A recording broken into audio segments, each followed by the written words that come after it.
नमस्कार जूनियर्स, मेरा नाम है आदित्य शर्मा और आप देख रहे हैं कॉमर्स भैया। तो आज मैं आप लोगों को बताने वाला हूं आप लोग अपना रिज्यूमे कॉलेज लाइफ के अंदर कैसे बनाएं जिससे आप लोगों को बहुत ही जल्दी इंटर्नशिप या फिर जॉब मिल सकती है। आइए जानते हैं इस वीडियो के अंदर सारी टिप्स एंड सारी ट्रिक्स। शुरू करते हैं इस वीडियो को बिना किसी प्रॉफिट और लॉस के। जूनियर्स, मैं आप लोगों को सबसे पहले तो एक बात बता देता हूं कि आजकल जैसे कि आप लोगों को पता ही होगा कि हायरिंग के अंदर ना आप लोगों की कुछ सॉफ्टवेयर को यूज करा जाता है। आजकल हायरिंग के लिए आप लोगों के बहुत सारे टेस्ट वगैरह भी कराए जाते हैं। टेस्ट तो चलो आप लोगों को बाद में होता है, बट फिर भी आप लोगों को सबसे पहले आप लोग रिज्यूमे भेजते हो, उसके बाद ही आप लोगों को लिंक्स वगैरह आते हैं कि अब आप लोगों को आगे टेस्ट वगैरह देना है या फिर नहीं देना है, इंटरव्यू देना है या फिर नहीं देना है। तो जो आप लोगों का रिज्यूमे होता है, रिज्यूमे को अभी आजकल जो कंपनीज होती है ना, कंपनीज उसको एक सॉफ्टवेयर के थ्रू चेक करवाती है, मतलब सॉफ्टवेयर एक पूरा रन करवाती है जिसके थ्रू पता चल जाता है कि आपका रिज्यूमे यहाँ पे कंपनी के पास आने लायक है भी या फिर नहीं है। उस सॉफ्टवेयर का नाम होता है एटीएस। एटीएस का मतलब होता है आप लोगों का एप्लीकेंट या फिर एप्लीकेशन ट्रैकिंग सिस्टम।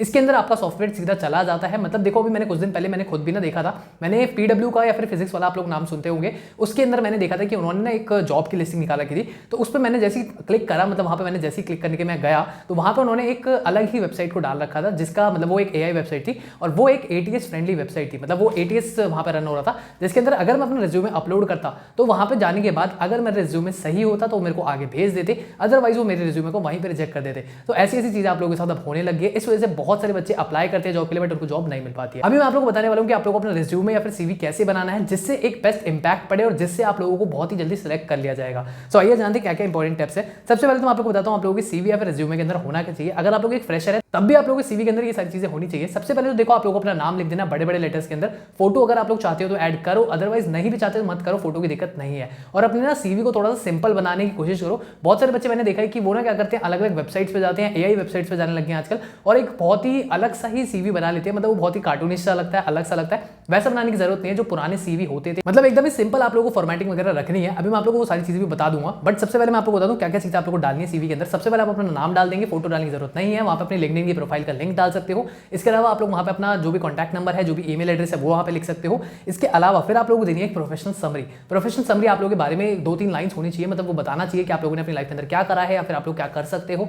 ऐसी कुछ चीजें उसके अंदर आप लोग लिख सकते हैं। मतलब आपके अंदर कितना पोटेंशियल है ना, 2-3 लाइंस वो चीजें शो करती है। तो आप अपने बारे में वहां पे 2-3 लाइन लिख सकते हो। फिर आते हैं आप लोगों के स्किल्स। स्किल्स बहुत ही ज्यादा इंपॉर्टेंट है। आप लोगों को अपने स्किल्स को बहुत ही ज्यादा अच्छे तरीके से हाईलाइट करना पड़ेगा कि क्या चीजें आप लोगों को आती है। जैसे कि आप लोगों को लीडरशिप आती है नहीं आती, कम्युनिकेशन आती है नहीं आती, मतलब बहुत ही अलग अलग टाइप के आप लोगों के स्किल्स होते हैं। तो आपको अपने स्किल्स वहां पे लिखने पड़ेंगे। फिर इसके अलावा आप लोगों को वर्क एक्सपीरियंस लिखना पड़ेगा। वर्क एक्सपीरियंस अगर आपके पास है तो ऑब्वियस बात आप लिखेंगे, नहीं है तो फिर भी आप लोग ट्राई करो। आप लोगों ने कहीं ना कहीं इंटर्नशिप करी होगी, कुछ ना कुछ करा होगा, उस चीज को वहां पे ऐड ऑन कर सकते हो। या फिर कॉलेज के अंदर अगर आप लोगों ने कुछ कर रखा हो जहां पे आप लोगों को मतलब कुछ भी चीजों आप लोग उसको वहां पे लिख सकते हो।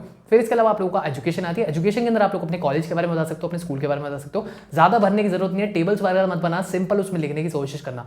फिर इसके अलावा आप लोगों को लास्ट में सर्टिफिकेट्स ऐड करने पड़ेंगे। सर्टिफिकेट्स के अंदर अगर आपके पास कोई सर्टिफिकेट्स हैं तो वहां पे आप ऐड कर सकते हो, अदरवाइज नहीं है तो कोई दिक्कत नहीं है, वहां पे आप लोग खाली छोड़ सकते हो या फिर सर्टिफिकेट का कॉलम बनाना ही मत। तो अगर है तो डाल दो, नहीं है तो कोई दिक्कत नहीं है। फिर इसके अलावा अब मैं आप लोगों को बताता हूं कि आप लोगों को क्या क्या चीजें और अपनी ध्यान रखनी है। सबसे पहली बात मैंने आप लोगों को बताया कि सिंपल आप लोगों को फॉर्मेटिंग रखनी है। जो आप लोग वहां पे फॉन्ट साइजेस होंगे, फॉन्ट साइजेस को सिंपल रखना, ज्यादा बोल्ड इटैलिक ज्यादा मत करना। इसके अलावा वहां पे कलर्स का तो यूज मत करना, ब्लैक ब्लू ऐसे सिंपल कलर्स का यूज करना। ज्यादा कलर अट्रैक्टिव बनाने के लिए बहुत ज्यादा अलग अलग हटके कलर्स को यूज मत कर लेना। या फिर बैकग्राउंड जो होगा वो व्हाइट ही रखना, उसको ब्लैक या फिर अलग अलग चीजों में मत चेंज करना।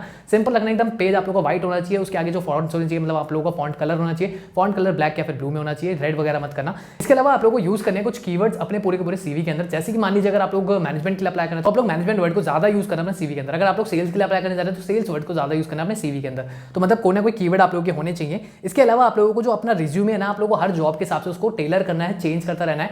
मतलब अगर मान लीजिए आप लोग एक जॉब के लिए अप्लाई करें, वहां पे आप अपने हिसाब से करेंगे। मान लीजिए मेरे पास 4 कंपनी अप्लाई करने के लिए, तो मैं क्या करूंगा, मैं एक कंपनी को जो रिज्यूमे भेजूंगा सब में मैं सेम नहीं भेजने वाला हूं। या फिर वहां पे सब में हो सकता है मैं जॉब पोजीशन अलग अलग अप्लाई कर रहा हूं। मान लो अगर मैं खुद भी एज अ टीचर अप्लाई कर रहा हूं किसी भी कॉलेज के अंदर या फिर किसी भी स्कूल के अंदर, तो मैं अगर अप्लाई करूंगा तो ऑब्वियस बात है वहां पे अलग अलग जगहों पे अलग अलग चीज की नीड होगी। मान लीजिए किसी कॉलेज के अंदर अकाउंटेंसी पढ़ाने के लिए टीचर मांग रहे हैं, किसी के अंदर बिजनेस स्टडीज पढ़ाने के लिए मांग रहे हैं, या फिर मार्केटिंग पढ़ाने के लिए मांग रहे हैं। तो जहां पे भी जैसा रोल होगा मैं उसके हिसाब से अपने सीवी को चेंज कर लूंगा। तो ये आप लोगों को बहुत ही ध्यान रखना है कि आपको अपने रिज्यूमेस को चेंज करता रहना है जैसे जैसे आप लोग अलग अलग जॉब्स में अपना रिज्यूमे भेजेंगे। इसके अलावा आप लोग अपनी अचीवमेंट्स को जरूर शो करना। मतलब आप लोगों ने जो भी लाइफ में अचीव किया है ना, मतलब अगर आप लोगों ने कहीं पे काम कर रखा है, फिर जो भी आपने अचीव किया है उनको शो करना विद फिगर्स। फिगर्स का मतलब ये है कि अगर आप लोग सिंपल लिख देते ना कि मैंने इस कंपनी के साथ में 1 साल काम किया है, तो उससे काम नहीं बनेगा। आप लोग को लिखना है कि आपने उस कंपनी के साथ में काम किया और वहां पे आपने कितना इंपैक्ट डाला है, वो फिगर्स के अंदर लिखना है। कि मान लीजिए कोई बच्चा अगर सेल्स में था तो वो लिखा कि मैंने इतने लाख की सेल्स करवाई है, फिर मैंने इतने मिलियंस की सेल कराई है, ऐसा करके अगर आप लिखेंगे तो थोड़ा सा अट्रैक्टिव देखने में लगता है। एंड इसके अलावा लास्ट में अपना जब आप लोग पूरा रिज्यूमे, एक पेज का रिज्यूमे बनाना, ज्यादा लंबा चौड़ा मत बनाना, 2-4 पेज का,